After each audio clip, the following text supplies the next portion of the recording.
Hola, buenas noches, ¿cómo están? Mi nombre es Matías Aveledo, acá al lado mío está Andrés Calvo. Andrés, bueno, somos vecinos, Andrés se dedica a la construcción de elevadores náuticos y bueno, este proyecto surge como una idea de él, en la cual me hace partícipe de diseñar un respirador mecánico con tecnología 3D, con la idea de ayudar a toda la comunidad de San Pedro ante la pandemia del COVID-19, también, o sea, que esto bueno, se extienda hacia todo el país y a quien lo necesite. El aparato es un aparato de bajo costo, reproducible y bueno, acá no se busca ningún fin lucrativo, simplemente tratar de ayudar. Dicho aparato va a ser donado al hospital local. Bueno, Andrés tiene todos los planos y todo el material para el que lo quiera a su disposición para bueno, replicarlo y construirlo sin ningún compromiso, se lo podemos brindar. Muchas gracias y bueno, acaba la presentación de este video. Bueno, vamos a pasar a describir las distintas partes del equipo. La base fundamental del mismo es un dispositivo tipo AMBU, como el que tenemos aquí, con el cual, bueno, obviamente que se utiliza y se puede mantener una persona con sus parámetros vitales por un determinado tiempo. Pero bueno, la idea de esto es hacerlo mecánico a través del equipo y la tecnología 3D. Acá pasamos a describir, tenemos bueno, la conexión por la cálula de oxígeno, a la conexión que puede ser tanto a un tubo de oxígeno como a la pared, en el caso de oxígeno central. Tenemos el reservorio, fundamental el reservorio porque también va a determinar que le dé una determinada cantidad de fracción de oxígeno al paciente. Tenemos el ambú, si nos acercamos más hacia el extremo, vamos a ver que tenemos una válvula PIP, acá que la podemos sacar, o sea que le podemos dar PIP al paciente también con el equipo. La válvula PIP, o sea, le podemos o no dar, o ya colocada va a dar 5 de PIP. Después lo vamos a explicar en la descripción de cómo funciona el equipo. Tenemos aquí un filtro HMF, un filtro común HMF que nos va a servir para evitar aerosolizar partículas y también le va a dar humedad y temperatura al aire. Esto en esta pandemia es fundamental, ya debido a que la generación de aerosoles transmite y contagia, ¿no es cierto?, lo que es el virus del COVID-19. Esto va adaptado aquí. Aquí tenemos lo que es una rama ENI que está modificada porque este equipo funciona por la misma vía, o sea, es unidireccional, inspiratoria-expiratoria, no tiene la rama expiratoria porque funciona de esta manera, y una trampa de agua también. También contamos con un sensor de presión aquí y dos paneles digitales donde podemos modificar volumen y ritmo. Aquí también podemos modificar si es un pediátrico o un adulto, ya que sirve para lo mismo sin necesidad de cambiar el ambú, debido a que la máquina ya arranca con sus palancas no mecánicas, arranca a una determinada distancia si va a ventilar a un adulto o a un niño. Bueno, después tenemos toda la parte del software, que está obviamente toda la parte eléctrica y mecánica que diseñó Andrés, que está por debajo del mismo. Esto va obviamente cubierto para evitar también contaminación y cualquier tipo de accidente que pase con el mismo. Tenemos el sensor de presión, que ahora después lo vamos a poner a funcionar, y bueno, acá tenemos un manómetro que nos va a ir marcando la presión pico del paciente, que también va a estar aquí, que bueno, ahora hay un número grande porque todavía no está todavía bien seteada.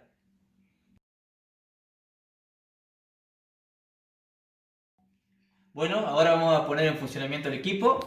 Como vimos acá, los dos paneles de control. Vamos a elegir el modo pediátrico o el modo adulto. Vamos a elegir el volumen. Podemos elegir el volumen en base, obviamente, al peso del paciente y también la frecuencia respiratoria. O sea, los tres parámetros fundamentales para ventilar a un paciente se pueden elegir en este equipo. Es decir, este equipo no es una palanca que aprieta solamente, sino que es un equipo que yo le puedo dar los parámetros para que él tenga un determinado volumen, que eso fue medido y fue probado, y también una determinada frecuencia respiratoria. Así que bueno, ponemos el modo adulto, vamos a arrancar a 14 ventilaciones por minuto, con un volumen máximo que da el ambú de unos 700-750 centímetros cúbicos. Y le damos inicio y vamos a ver cómo el equipo empieza a funcionar. Tiene un fin de carrera para evitar sobrepasarse, ¿no es cierto? Esto todo, bueno, Andrés tiene más noción de esto, ¿no? Y ahí el equipo empieza. Ahí lo ven como de manera autónoma está funcionando. Si bien está conectado a una computadora, esto lleva un software que no va a requerir de un equipo de una PC que esté conectada. Ahora, bueno, porque obviamente están haciendo las pruebas, pero esto directamente se va a poder trasladar de un lugar a otro. Inclusive se le puede colocar una batería por si se corta la luz. también va a constar de una batería. Ahora nos vamos a ir acercando hacia el paciente. Bueno, acá tenemos el sensor que nos está marcando, bueno, el ritmo, el volumen, que les decía, la presión, que bueno, acá obviamente que esto va a estar en centímetros de agua. Tenemos igual acá un medidor de milímetros de mercurio, porque es la manera más acorde que encontramos para medir la presión. Ahí lo vemos al equipo funcionando, con su PIC, está con 5 de PIC. Perfecto. Lo voy a dejar un cachito en silencio para que lo escuchen cómo trabaja.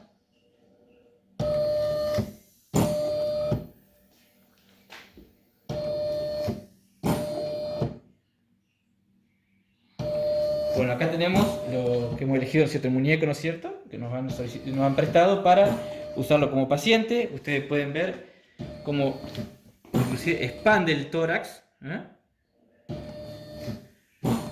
Está ventilando a un paciente real.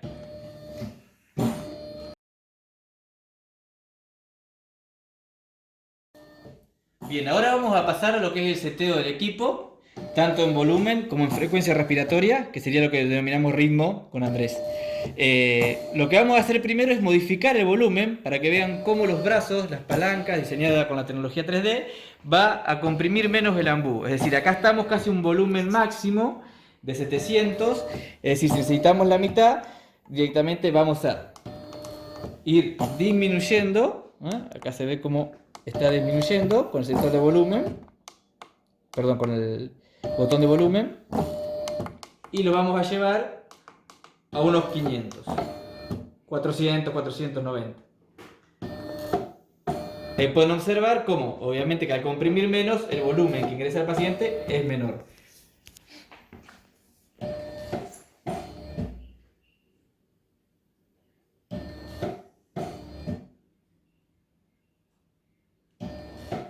Ahí está conectado. Ahora vamos a volver a aumentar el volumen para que ustedes vean cómo la palanca trabaja, y cada vez va a comprimir más al ambú. Ahí estamos dando más volumen. Y ahora lo vamos a exagerar, vamos a bajar bastante el volumen para que vean, en el caso de que fuera un niño, si hay que ventilar con muy bajo volumen, como tiene la capacidad de ventilar, ¿no es cierto?, a más bajo volumen, fíjense ahí, a la misma frecuencia respiratoria, 14 por minuto, pero la cantidad de volumen que le está, en este caso, dando al paciente es ínfima. Bueno, subimos el volumen, vamos a poner un volumen promedio de unos 400, 450.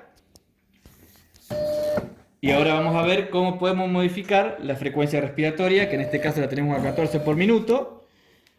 Podemos tanto disminuir la frecuencia respiratoria, ahí van a ver cómo, de grosso modo, ¿cierto?, disminuye. Ahí lo tenemos a 10 ventilaciones por minuto, obviamente que es bajo, pero es para que ustedes se den cuenta. Vamos a aumentar de nuevo a 14.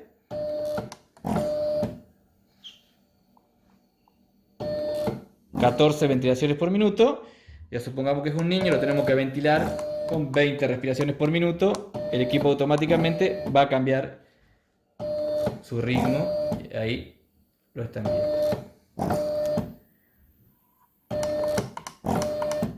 Y ahora le damos más volumen. Ahí tenemos más frecuencia y más volumen.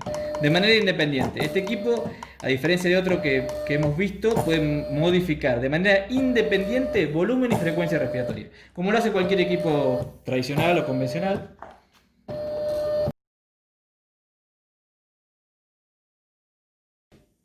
Bueno, el equipo cuenta con un sensor de presión que está diseñado, bueno, para tal fin. Tanto si la presión cae por debajo como si aumenta por encima de la presión que estipulamos como presión pico. Si la presión cae por debajo porque hay alguna fuga en lo que es el sistema, tanto desde el ambú hasta el tubo endotraqueal, por ejemplo, vamos a simular un accidente que el paciente sin querer se desconecta del tubo, el equipo va a censar, después de 1 o 2 ventilaciones, que el paciente está desconectado y va a empezar a sonar una alarma que nos va a indicar que el equipo está desconectado, ¿no? Ahí vemos cómo la presión ha caído aquí en el reloj y ahí empezó a sonar la alarma. Después de 3-4 ventilaciones, que bueno, lo que tarda en censar, ahí vemos que no tenemos presión en la vía aérea. La presión en la vía aérea del paciente es 0 porque el tubo está desconectado. Conectamos de nuevo al paciente. El equipo va a volver a censar, se toma su segundo para censar y ahí ya no vamos a escuchar más la alarma sonora.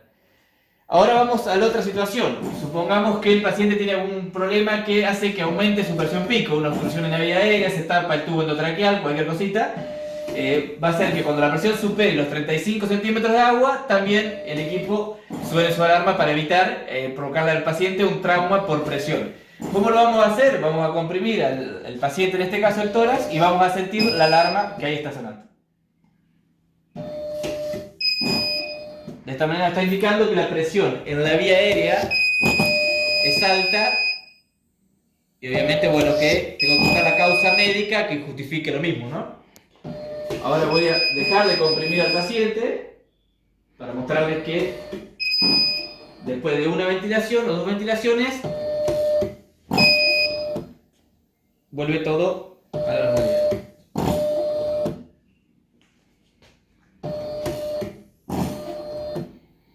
Ahí lo dejamos en silencio. Ahí estaría explicado lo que es el sensor, tanto de presión, el sensor de presión en realidad sería que nos permite trabajar con un equipo seguro.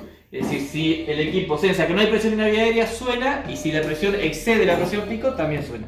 Es decir, que es un equipo probado y seguro.